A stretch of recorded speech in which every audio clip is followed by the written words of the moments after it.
Hello there, Victor Olliver, the Beach Bum Astrologer returns. You've all been clamouring for my attention to be returned to the beach. Have a look. Everyone's on the beach today. I'd like to say they're here for me, but they're here for the sun. It's so hot, up in excess of 30 degrees centigrade. I don't think we're going to hit 40 degrees in this part of the world. But I'm not here to give you a weather report. I thought very briefly, I'll talk about the big event of the year astrologically, and that is the conjunction of the North Node, using the true node, Uranus-Mars. This is going to happen exactly around July 31st, August the 1st, that sort of area of time. Exactitude, although we're actually already within orb of the Uranus North Node conjunction, and that will carry on for at least another 3 or 4 weeks. You can check it out, Google it for the dates. Have another look at all these people, like masses of people on the beach. It's amazing. And I thought I'd just address the symbolism of this, what I call super conjunction. The word stellium is rather forbidding, I find. I think super conjunction is more interesting to say. But anyway, they're coming together in Taurus, and what does it all mean? Well, I tend to agree with what other astrologers said, that certainly there's a great emphasis on such words as eruption, sudden events.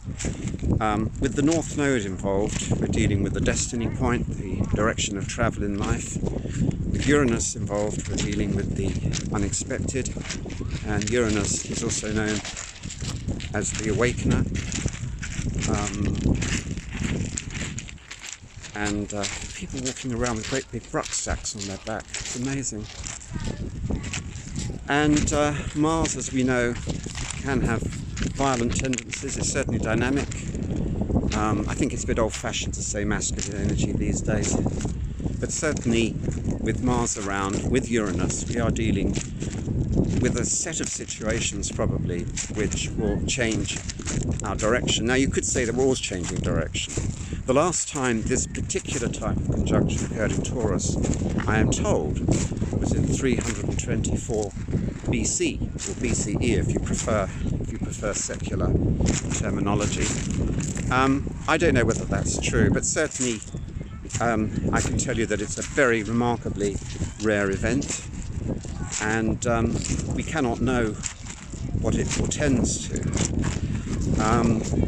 But if you look at your own birth chart, look to see around 17, 18, 19 degrees, see whether anything's forming a square to the conjunction, or a trine, a sextile.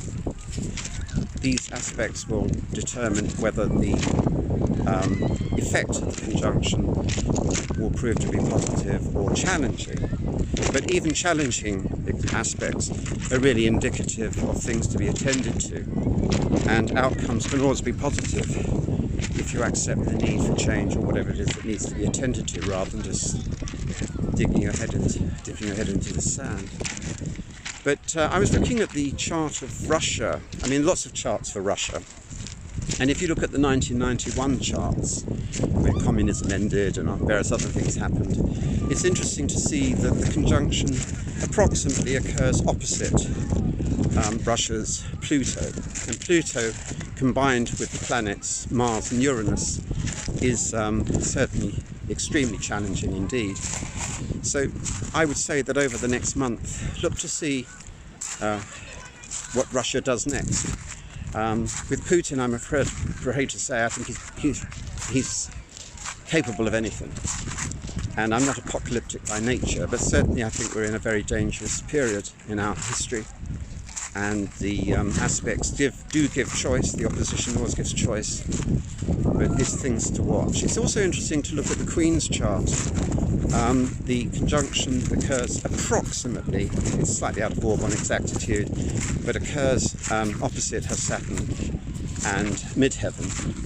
So it could be interesting to see whether in the next few weeks there's some big news affecting her status, whether for example, she decides to opt for a regency or something like that. But certainly is a very delicate point. It's also quite an interesting aspect in Prince Harry's chart too, because his MC is at Scorpio, as is the Queen's. So that's opposite the Taurus conjunction, super conjunction. So there could be an alteration in his status. It doesn't necessarily mean a bad one, a bad change, but I think it could be challenging. Something to watch out for. The thing about this sort of conjunction, especially with the North Node, is you're not necessarily looking for one event. It could be a suddenness, a quickening of a certain evolutionary inevitability. And we see all around us at the moment huge apocalyptic questions, whether it's to do with climate change, whether it has to do with Putin's ambitions, or China's rising ambitions, particularly towards Taiwan. You know, if you want to worry all day about things, there's plenty to worry about.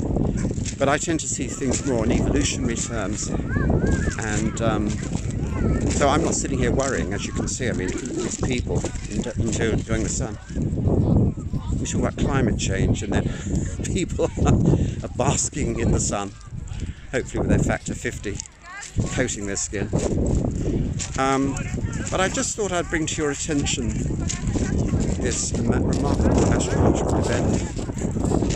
It may pass without incident in your life, or it may actually attend much incident. I tend towards the latter view. We'll have to see. The actual conjunction exactly occurs on the fixed star Rouge bar, which is not the most helpful of fixed stars. And according to some astrological theories, the 18th degree is associated with Virgo, therefore health, outcomes, things like that. I don't know to what extent that's relevant. But I throw these thoughts into the pot rather than making proclamations and apocalyptic predictions. Anyway, that's it for today. I did this little talk on impulse. I thought it was time to catch up. I really like my hat.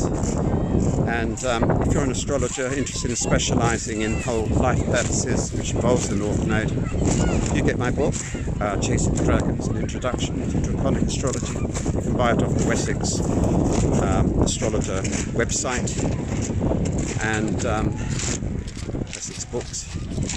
And I hope you enjoy it. And you can contact me at my website, victoroliver.co.uk. That's Oliver, O-L-L-I-V-E-R.